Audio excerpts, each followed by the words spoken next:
દ્વારા ઓનલાઈન એજ્યુકેશનમાં સ્વાગત કરું છું। આજે આપણે ધોરણ 5 વિષય હિન્દી તેમાં પાઠ 7 પાઠનું નામ છે ખાના ખજાના। આ પાઠ એક ચિત્રપાઠ છે। તો આ પાઠની અંદર આપણે ચિત્ર આપેલું છે જેના આપણે ગુજરાતી અને હિન્દીમાં વર્ણન કરીશું, પછી તેને સાદે પોથીમાં પ્રશ્નોના જવાબ મેળવીશું। તો ચાલો હવે આપણે પાઠ્યપુસ્તકમાં પાઠ 7 પાઠનું નામ છે ખાના ખજાના ચિત્રપાઠ। આ પાઠ એક ચિત્રપાઠ છે। તો આ પાઠ વિશે આપણે આગળ સમજીએ। તો અહીંયા તમને આ એક ચિત્ર દેખાઈ રહ્યું છે, તેનું આપણે વર્ણન કરીએ, પછી તેના પ્રશ્નોના જવાબ એ સ્વાધ્યાય પોથીમાં લખીશું। तो यह एक रसोई घर का चित्र है। चित्र में माता रसोई बना रही है। गैस के चूल्हे पर कुकर और दूसरे चूल्हे पर तवा रखा हुआ है। तो તમે ચિત્રમાં જોઈ શકો છો કે આ એક રસોઈ ઘરનું ચિત્ર છે, જેમાં માતા એ રસોઈ કરે છે ને ગેસના ચૂલા પર એક બાજુ કુકર છે અને બીજી બાજુ તવો છે। तवे में रोटी है। माता रोटी बेल रही है। पास में पानी का मटका पड़ा है। तो तवा में रोटली छे अने मां रोटली वणे छे। बाजू में ज માટલું મૂકેલું છે। कढ़ाई में आटा पड़ा है। थाली में सेकी हुई रोटियां पड़ी है। नजदीक में बैठा हुआ लड़का खाना खा रहा है। दादी माँ के हाथ में किताब है। कढ़ाई में लोट छे अने बाजू में थाली में सेकेली रोटली छे। मानी नजदीक ज छोकरो ए जमी रह्यो छे अने दादी माँ ना हाथ में पुस्तक छे। वह कुछ पढ़ रही है। टोकरी में एक और सब्जी पड़ी है। दूसरे खाने में डिब्बे हैं और दूसरी अलमारी में डिब्बों में अचार, तेल, दाल और मिर्च मसाले हैं। तो दादी माँ ए पुस्तक वाँची रही है अने बाजू में टोकरी में शाकभाजी पड़ेला छे। तो बीजा खाना में डब्बा छे ने बीजी बाजू डब्बानी अंदर અથાણું,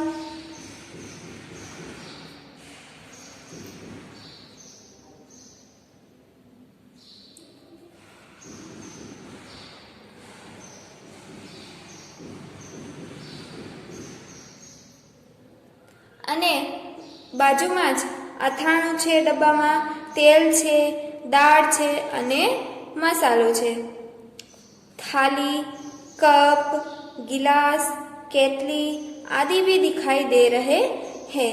रसोई घर की एक खिड़की है, उसमें से बादल दिखाई दे रहा है। तो अहिया आ खाना में थाली, कप, ग्लास, केटली वगैरह वस्तुओं देखाय छे। रसोई घरनी बाजूमां एक बारी खुली छे, जेनी बार वादळुं देखाय छे। तो आपणे आ चित्रना वर्णन ए हिंदी अने गुजराती में समझ्या। तो हवे आपणे स्वाध्याय पोथीमां तेना प्रश्नोना जवाब शीखीशुं। तो हवे आपणे स्वाध्याय पोथीमां पाठ 7 पाठनुं नाम छे खाना खजाना। आ पाठ एक चित्रपाठ छे। तो આપણે આગળ પાઠ્યપુસ્તકમાં આ ચિત્રનું વર્ણન જોયું। તો હવે આપણે તેના પ્રશ્નોના જવાબ જોઈએ। निम्नलिखित प्रत्येक प्रश्न के उत्तर के लिए दिए गए विकल्पों में से सही विकल्प चुनकर उनका क्रम अक्षर प्रश्न के सामने बॉक्स में लिखिए। तो અહીંયા આપણને આ વિકલ્પો આપેલી છે અને પ્રશ્ન આપેલા છે। તો સાચા વિકલ્પ શોધીને એ આપણે બોક્સમાં લખવાના છે। તો ચાલો લખીએ। पहलू खाली जगह में फल और सब्जियां है। तो डिब्बे, बाल्टी, टोकरी या अलमारी। तो टोकरी, अहीं आपणे सी लखीए। बीजू रसोई घर में बहुत सारे खाली जगह होते हैं। तो रसोई घर में बहुत सारे बर्तन होते हैं। तो बर्तन ए। तो अहीं आपणे ए लखीए। तीजू, लड़का खाली जगह खा रहा है तो फल, सब्जी, बर्तन या खाना। तो लड़का खाना खा रहा है, तो આપણે બોક્સમાં डी લખીએ। 4, रसोई घर में खाली जगह का चूल्हा है, मिट्टी, लोहे, गैस, इलेक्ट्रिक। तो रसोई घर में गैस का चूल्हा है, तो અહીં આપણે सी લખીએ। रसोई घर में खाली जगह रसोई बना रही है, तो रसोई घर में पिता, माता, भाई, दादी। तो रसोई घर में माता रसोई बना रही है, तो हवे આપણે बी લખીએ। હવે આગળનો પ્રશ્ન જોઈએ। બીજો પ્રશ્ન, सही वाक्यांश चुनकर विधानों को पूर्ण कीजिए। तो અહીંયા આપણને આ વિધાનો આપેલા છે જે અધૂરા છે, જેમાં નીચે વાક્यांश એટલે કે વિકલ્પો આપેલા છે, જે આપણે આનો જવાબ શોધીને પૂરું કરવાનું છે। તો તેમાં પહેલું, लड़का भोजन कर रहा है, माता के पास बैठा है, पानी पी रहा है। तो लड़का भोजन कर रहा है, तो અહીંયા આપણે લખીએ भोजन कर रहा है। बीजू, पानी का बर्तन चूल्हे के पास है, लड़के के पास है, अलमारी के पास है। तो पानी का बर्तन चूल्हे के पास है। तीजू, दादी माँ रोटी सेक रही है, सब्जी काट रही है, पुस्तक पढ़ रही है। तो दादी माँ पुस्तक पढ़ रही है।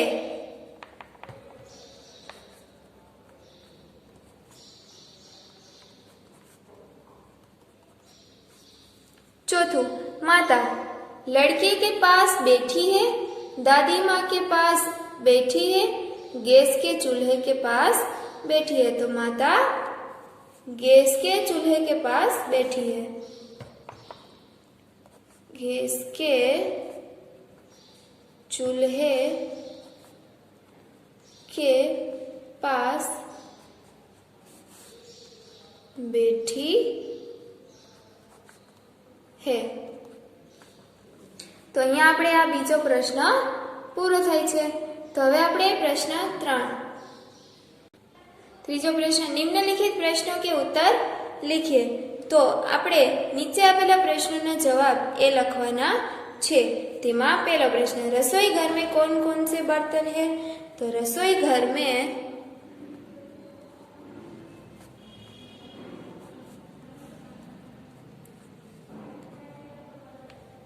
मटका, थालिया, डिब्बा,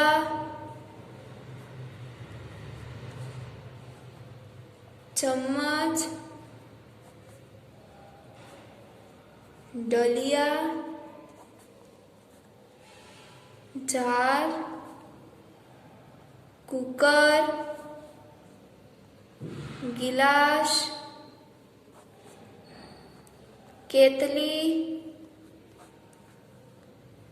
आदि बर्तन है। बीजो प्रश्न, टोकरी में कौन सी सब्जियां है। तो टोकरी में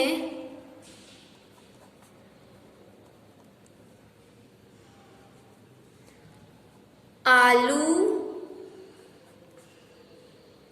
लौकी, भिंडी, फूलगोभी,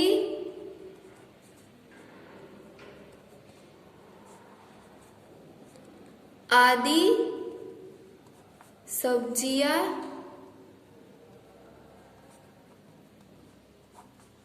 है। હવે ત્રીજો પ્રશ્ન, टोकरी में कौन से फल है। तो टोकरी में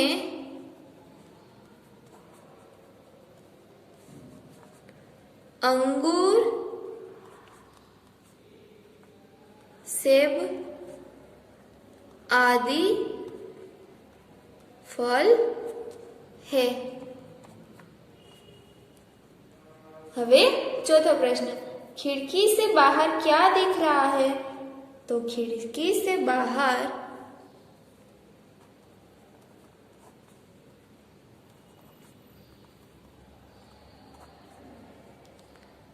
बादल दिखाई दे रहा है। હવે प्रश्न 5, आपके रसोई घर में क्या क्या है जो इस रसोई घर में नहीं है? हमारे रसोई घर में स्टैंडिंग किचन का प्लेटफॉर्म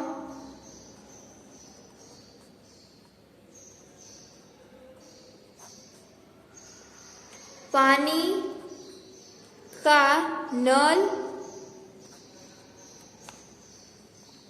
छलनी और एक्वागार्ड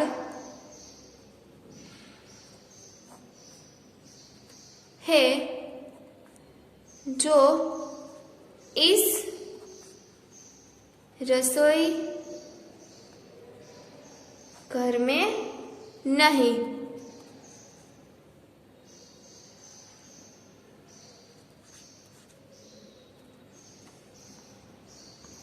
तो અહીંયા આપણે આ પ્રશ્નનો જવાબ એ લખ્યા। હવે આપણે ચોથો પ્રશ્ન જોઈએ।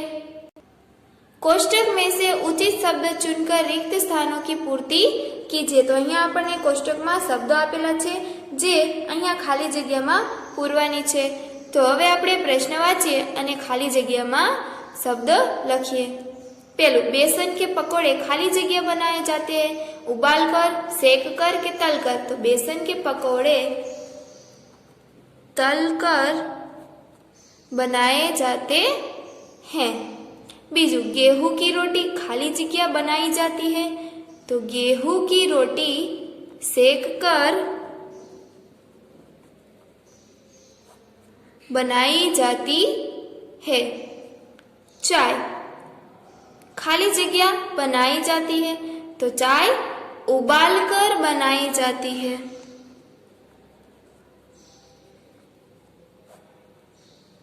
तो અહીંયા આપણે આ ચોથો પ્રશ્ન પૂરો થાય છે। તો હવે આપણે પ્રશ્ન 5 માં અ કરીએ। क्या खाना पकाना केवल माँ का ही काम है? नहीं तो बताइए और कौन कौन खाना पका सकते हैं? खाना पकाना केवल माँ का ही काम नहीं है।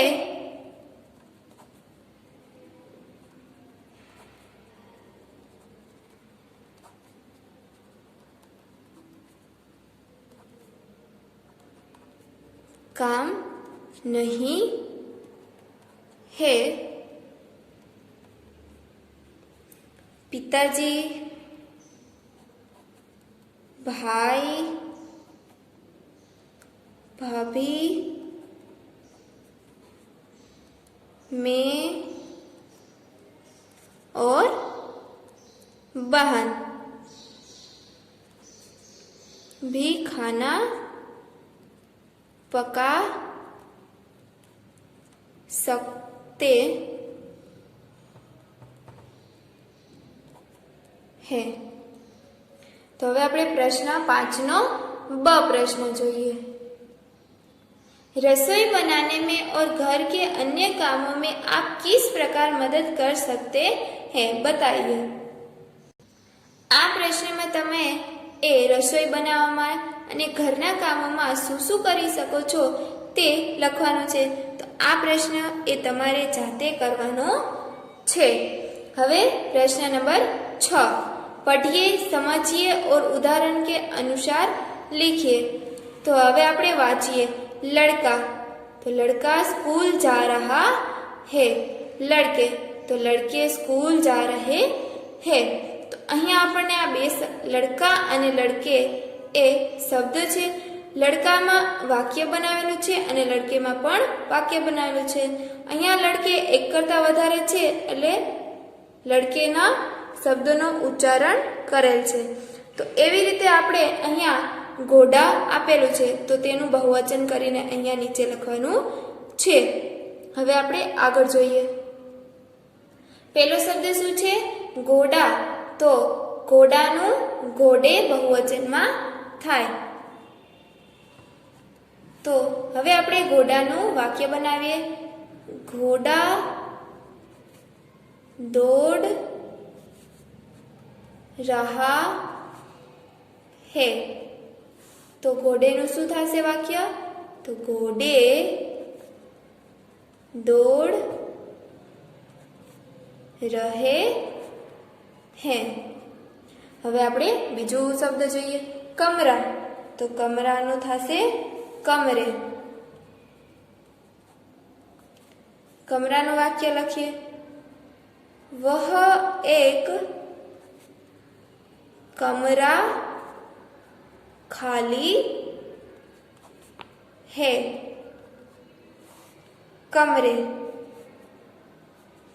वे 3 कमरे खाली है. હવે આપણે ત્રીજો શબ્દ જોઈએ. પંખા. તો પંખાનું બહુવચન થશે પંખે. તો પંખાનું પહેલા વાક્ય લખીએ. એક પંખા चल रहा है. पंखे में लखिए. 3 पंखे चल रहे हैं. तो અહીંયા આપણે પંખા અને પંખે શબ્દનું વાક્ય બનાવ્યા. તો હવે આપણે ચોથું જોઈએ. પુસ્તક. તો પુસ્તકનું બહુવચન થાય પુસ્તકે. તો પહેલા આપણે પુસ્તકનું વાક્ય લખીએ. मेरे पास एक पुस्तक है. पुस्तक एनु वाक्य लखिए. तुम्हारे पास 4 पुस्तकें है. तो અહીંયા આપણે આ ઘોડા, કમરા, પંખા અને પુસ્તક તેના બહુવચન શબ્દ લખ્યા અને બંનેના વાક્ય લખ્યું. તો હવે આપણે પ્રશ્ન 7 જોઈએ. फूलों के गुजराती में नामों के आगे कोष्टक में से चुनकर लिखिए. तो અહીંયા આપણને આ કોષ્ટકમાં હિન્દી નામ આપેલા છે અને અહીંયા ગુજરાતી નામ છે. તો તેમાંથી આપણે જોઈને અહીંયા નામ લખવાના છે. તો પેલું શું છે? જાંબુ. તો જાંબુને હિન્દીમાં શું કહેવાય? તો જાંબુને હિન્દીમાં જામુન કહેવાય. બીજું પપૈયું. તો પપૈયુંને હિન્દીમાં શું કહેવામાં આવે છે? તો પપીતા. ત્રીજું ફાલસા. તો ફાલસાને હિન્દીમાં ફાલસા કહેવામાં આવે છે. ચોથું કેળું. તો કેળુંને હિન્દીમાં કેલા કહેવાય. 5 દ્રાક્ષ. તો દ્રાક્ષને હિન્દીમાં અંગુર કહેવાય. 6 નાળિયેર. તો નાળિયેરને હિન્દીમાં નારિયલ કહેવાય છે. 7 સીતાફળ. તો સીતાફળને હિન્દીમાં શરીફા કહેવામાં આવે છે. 8 જામફળ. તો જામફળને હિન્દીમાં અમૃત કહેવામાં આવે છે. 9 કેરી. તો કેરીના હિન્દીમાં આમ કહેવાય છે. 10 રાયણ. તો રાયણને હિન્દીમાં ખીરની કહેવામાં આવે છે. 11 દાડમ, તો દાડમને હિન્દીમાં અનાર કહેવાય છે. 12 શેરડી, તો શેરડીને હિન્દીમાં ઈખ કહેવાય છે. 13 સકરટેટી, તો સકરટેટીને હિન્દીમાં ખરબૂજા કહેવાય છે. 14 ચીભડું, તો ચીભડુંને હિન્દીમાં